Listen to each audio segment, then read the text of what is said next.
Hey parents, this is Coach Ivan. It's the end of week 3 here, and I just wanted to give a reflection, sort of a recap of what happened for the week, and also fill you in on three things, and I like threes. Three things that I'm looking for them to do, and or for you to do for next week, like heading into next week, that I think will be really, really helpful. So I'll try to make this short and sweet. The first thing that I wanted to bring up is on Mondays, every Monday morning, they get an email from Dr. Shigela. And I've mentioned this in some of my other correspondence that I've given to you guys. They get an email at 8:30 in the morning from Dr. Shigela. Again, he's not in Canvas, so it's much easier for him to email the entire school. And although we're trying to use Canvas more, he's sending them through Gmail. And it's middle school, so kids tend to not check their Gmail. My goals for my sixth graders for this week was that they check Gmail every single day. And I made sure to mention Monday morning, it's not you sleeping in until you're mentoring, your 25-minute mentoring meeting, and that's the only meeting that you've got for the whole day.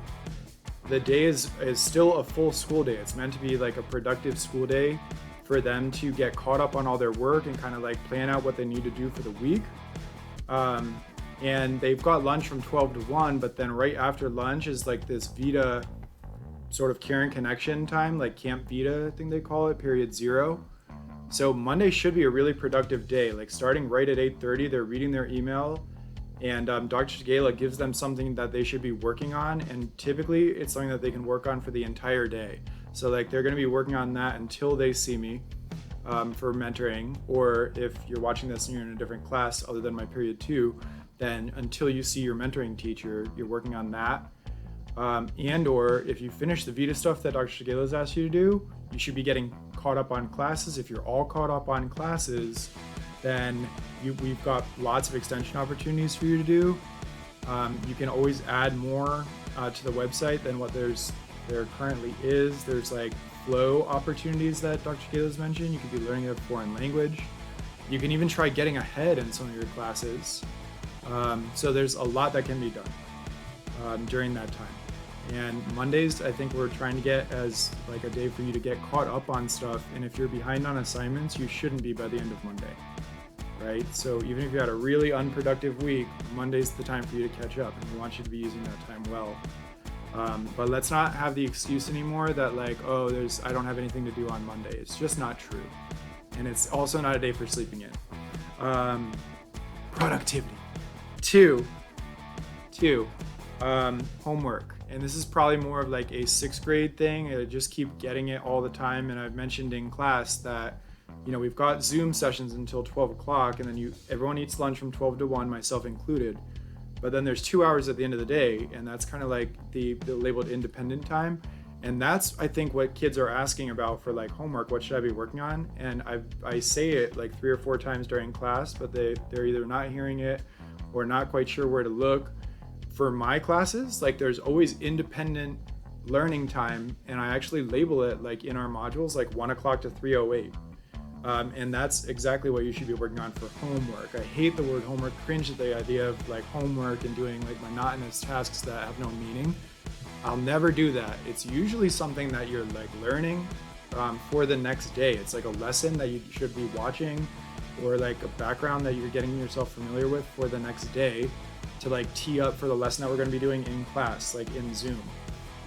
Or it's some valuable practice on some skill that we've been doing in class, and it's just another way for you to deepen that knowledge. And again, if you've got nothing to do, for my math classes, you could do Prodigy online. You could be learning another language. You could be doing something for your brain, but it's not oh, I'm gonna eat lunch and then I'm just gonna sleep for 2 hours and my day's over. That's not how it works. Also, I just want to point out that even though technical school, the bell rang at 3:08 and school's over and everyone just bolts out of class and runs to their parents' cars, that's not happening anymore. You can still keep learning after 3:08. If it's more natural for you to learn at 5 o'clock at night, which by the way is my most productive hour, between 4 and 5:30 has a really, really, really super productive time for a lot of people. So the fact that like we're at this 308 thing, to me, it doesn't really make that much sense given the environment that we're in. And you should just be constantly learning all the time. We are lifelong learners, right? And 3, Canvas, and this is for students and parents. Canvas, we are using Canvas now. Yes, we've been saying Canvas constantly all the time. It's like the C word now, right? Canvas. I'm still getting a lot of emails. When I get emails, I'm trying to like say PS at the bottom. Try sending this through Canvas inbox next time, please. Students are all automatically linked in there. This week coming up will be week 4, and I've got some parents in each class, not that many, like 3 or 4 maybe out of like the 30.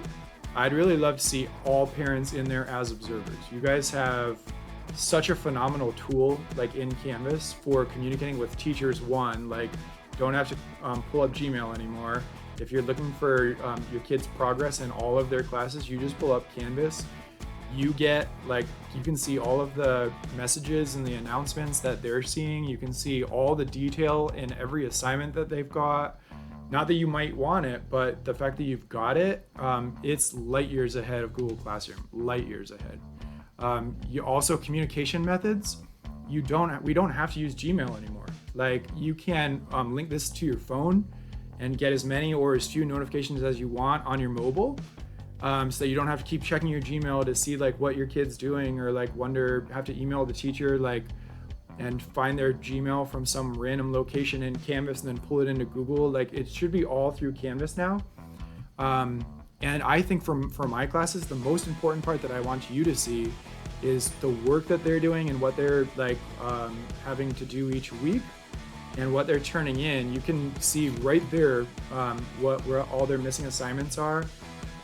And you can also see the feedback that teachers give. Like I give a lot of really good, valuable, like timely, relevant feedback to like the kid, and it takes me a really long time. But a lot of this model is going to be them taking the feedback that I'm giving and acting on it. And it'll make perfect sense to you when you're seeing me give them the feedback and seeing how I want them to improve on it and like how they can take their learning deeper. But if they're not quite understanding it, it would be really helpful for you to see that too. You can see like literally everything that they can. And so from that standpoint, it's amazing for parents, amazing. And I'd really like to see all of our parents get in it. It's not that difficult to make yourself an observer in the class. And again, just to point out, the word observer kind of makes it seem like, oh, I have to show up for my kid's class now and do all this work. You don't have to do any work at all. Like zero work, and you don't even have to observe live. You could if you really wanted, like, that's never been an option for you. But all of our classes are recorded. You can even hop on the Zoom call if you want, and see me teaching them live and see them interacting with me like live in person if you really wanted to. Which like you've always had that option to walk into school and come see that, but the fact that it's all like recorded live and done through Canvas, I think is just like, wow. We are light years ahead of where we were last year. And from an accountability standpoint and just a transparency standpoint, you are like 1/3 of this process with the teacher and the student and the parent. And now like you've got the ability to really get as involved as you want to be. And I think it'll help once you start talking to me about like, how's my kid doing? Because we're really going to get into some deeper, richer conversations, and you'll see them growing like crazy.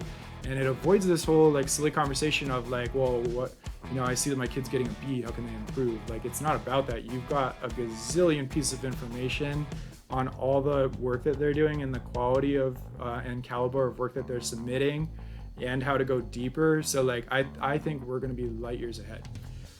So that's the third thing that I'll have you guys try to get set up as observers in Canvas. Have a fantastic weekend, and I'm really looking forward to week 4. I've got some big goals for us, and I think we're going to start taking off from here. Thanks.